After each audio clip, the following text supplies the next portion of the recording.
Hey guys, Stacey here from G-Force Fitness. In this video today, I'm going to help you guys understand how to read your InBody scan and the main points that you should be looking for in between each of your scans. So your first scan that you get done is neither good or bad, it is just a starting point, okay? And the scans are really they're not an emotional way to measure your progress, okay? So the scans are based on facts, and therefore we can actually see what is going on inside the body, and we've just got, actual facts and figures to go by, and there's no emotion as if, you hop on the scales 4 times a day and your weight changes. When your weight changes, from a scale, it doesn't tell you if it's muscle or body fat or if it's water or it doesn't tell you anything about yourself. But these body scans tell us a hell of a lot of information, but I'm just going to run over the main points for you. So when you get your InBody scan, this is what it will look like. And you will get an explanation book for your first body scan that gives you a little bit more detail as well. So the numbers that we look at with our clients is our muscle fat analysis. So we're not really concerned about weight so much. We're more concerned about the skeletal muscle mass and our body fat mass. Okay, so InBody gives us some, under, normal and over ranges, but really every body is different and every person's scan will be different. So we need to not just look and focus on these numbers. We need to look at all the other factors as well. So for this person, they've got a skeletal muscle mass of 22.6, which is in the normal range. I always prefer muscle to be a little bit over, because the more lean muscle you have throughout your body, the more calories your body's burning while it's doing nothing at its resting state, the more food we can eat, and everybody's happy then. The next one is the body fat mass in kilos. So this is your pure body fat mass. The skeletal muscle mass is pure muscle. Okay, so this person has 17.8 kilos of pure fat mass in their body. So what we look at in the scans is, has the skeletal muscle mass and the body fat mass increased or decreased? And we also look at the time period, because if you're doing monthly or fortnightly scans, they may be small changes, but what you need to do is put those numbers in perspective. So if you're losing 500 grams of pure fat mass each and every week, but you're maintaining your lean muscle, over 10 weeks, that's 5 kilos of pure fat mass, and you've kept your muscle. And the muscle is going to be the thing that keeps your body, in a shape and body composition that we like, as well as obviously other benefits. The InBody score, we don't really pay any attention to, because an InBody score, if you were a bodybuilder doing a fitness show and you were a female, if your body fat was really low, like 8 kilos or 5 kilos or something like that, it's actually going to give you a negative score, because InBody is all about health and wellness. And if you're a female and you've got really low body fat mass on your body, you're not going to be able to reproduce kids. Okay, so that's their that head office, they told us not to focus on that too much. It's the same with this weight control. So for this person, it says their target weight is 53. They need to lose 5.6 kilos and keep their lean muscle, which is underneath that box. But they actually told us at head office to half this number. So this person would, in reality, only need to lose 2.8 kilos of fat, and we'd probably try and get her to put 2.8 kilos of muscle on. Okay, so whatever number this gives you, divide it in half, because this number is going to change. If you put on lean muscle, it's going to tell you your target weight is higher, because again, InBody is about health and wellness. This number here, we've got the BMI. We don't pay attention to that at all. It's outdated.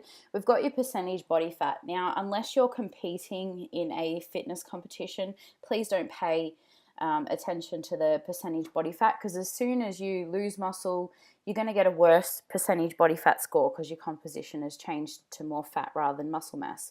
And the same as if you lose fat and put on muscle, it'll go lower. So it changes quite a lot. So you can take note, but don't focus on it. Okay. Here we've got your segmental circumference. So these are your internal measurements of your neck, chest, abdomen, hip, right arm, left arm. We also look at these. Here is, under this section, is your skeletal muscle mass and how it's distributed against your body. So for this person, You know, it may show us they need to increase muscle in their legs because they'd be in the normal column as opposed to being slightly over. Here in this section underneath the box is your segmental fat analysis. So these two directly relate, okay? One thing I will say is that most people look at their trunk and go, oh, that's where I need to lose the most body fat. But you got to remember that your trunk is if you're a female, it's your breasts, it's your back, it's a little bit of that V down in our, hips, it's, part of your glute, it's your stomach, of course, it's going to have the most body fat on it, okay? This visceral fat, okay, is a massive, massive thing. Visceral fat is that bad fat, in simple terms, that is actually like gel-like substance that's wrapped around all of your major organs, okay? So the visceral fat is the fat that can pretty much kill you, okay? So it can lead to a lot of issues like heart disease, cancer, stroke, dementia, diabetes, depression, arthritis, sleep disorders. That's just to name a few. So visceral fat is very toxic and it's trouble for our body, okay? And the thing with visceral fat is it just doesn't go away or stop. It actually multiplies within our body, okay? So if you do nothing about your nutrition and your health at the moment, then your visceral fat is going to virtually keep multiplying in your body. So the way to reduce your visceral fat, of course, is you need to get your nutrition under control, okay? And whatever that means, whatever works for you, okay? So you will notice that we've got the low, 10, and high. If this person had a level 20 score and they had level 20 for a while, our machine, the InBody 570, only shows up to level 20. So you actually may be higher than a level 20 with your visceral fat, and then you might, after 6 months time, see it go down to 19, and that means you're definitely going in the right direction.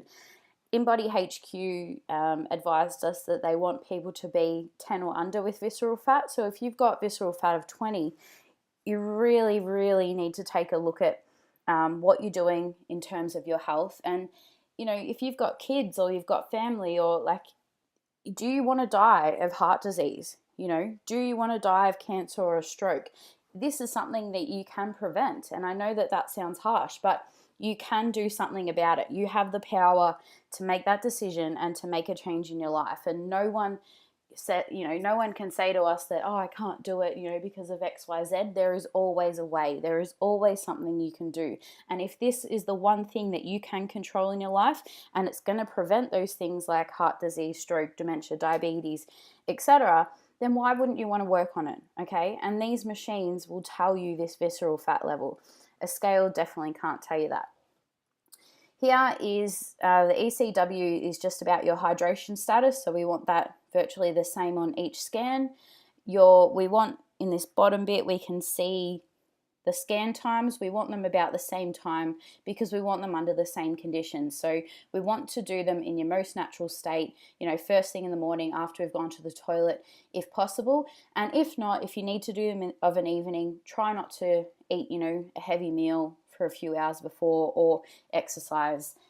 They're best done before anything in the morning and in your natural state. Your basal metabolic rate. So if we're building our lean muscle, our BMR goes up. This is a direct reflection of how much energy your body is burning while you're doing nothing, and that means we've got an increase in metabolism, so we can get you to eat a little bit more because your body's functioning better.